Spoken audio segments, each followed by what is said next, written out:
India has not reported 3.4 million COVID-19 cases. Why official COVID numbers are misleading? Well, there are two ways to fudge the actual number of cases. The first, more obvious way, is to reduce the number of tests that are being conducted altogether.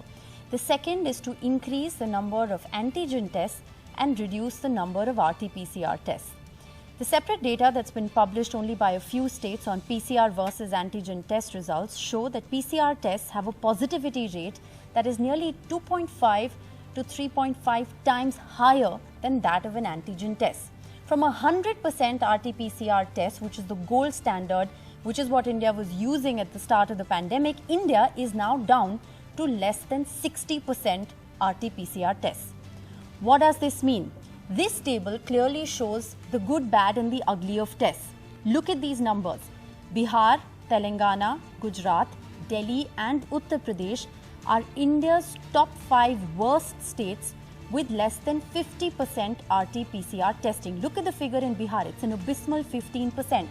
Tamil Nadu and Rajasthan, on the other hand, at the other end of the spectrum, they've reported an excellent 100% RT-PCR testing. Punjab not too bad either with 96% and Madhya Pradesh at 91% RT-PCR testing. Now, states with a high level of antigen testing are likely to miss a large number of positive cases. Once again, take a look at this figure. Especially in Bihar, during the run-up to the elections, this was the worst state in India in underreporting COVID-19 cases. The true number of COVID cases, or rather the unreported cases in Bihar, was an outrageous 132% of the officially reported cases. Telangana and Gujarat have also underreported the COVID-19 pandemic in their respective states. But what do these percentages actually mean when it comes down to actual numbers?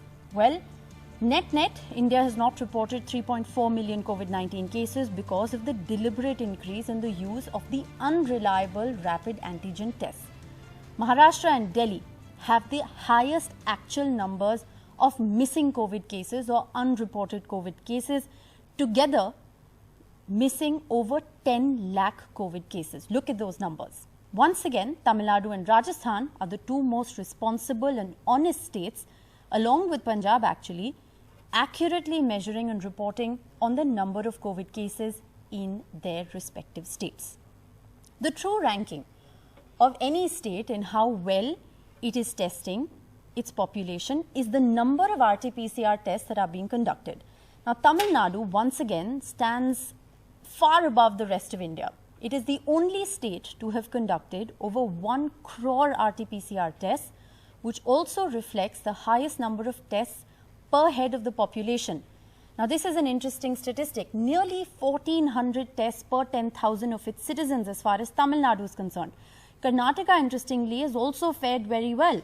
Karnataka is the second best state with over 1300 PCR tests per 10,000 of its citizens. Now, Bihar and Telangana, also Gujarat, are the worst in terms of the number of RT-PCR tests that they've conducted per head of their state population. Overall, India is not using RT-PCR tests enough. Only 550 of every 10,000 citizens, I'll repeat this, only 550 of every 10,000 citizens of India are being tested using the gold standard, using RT-PCR tests. So, how are states underestimating their true positivity rate? Well, the official figures on India's positivity rate are completely misleading. The true positivity rate in India is much higher. Once again, the PCR tests reveal the truth. For the country as a whole, the true positivity rate is nearly 140% of the officially declared rate. For example, just to break this down for our viewers, the official positivity rate of all of India is 6.9%, while the true positivity rate is 9.6%. That means that 9.6% is 139% of the 6.9%. As per all of this calculation, what it boils down to is that India is underreporting around 3.4 million cases of the coronavirus. This right here is the analysis, is the breakdown on why official numbers in India are misleading. We will continue to track this story very closely. We'll also bring you more data and analysis But clearly, what this all boils down to is the fact that we began with a 100% RT-PCR test. We are down to only 60% RT-PCR tests. So India really needs to ramp up infrastructure in order to be able to conduct more RT-PCR tests.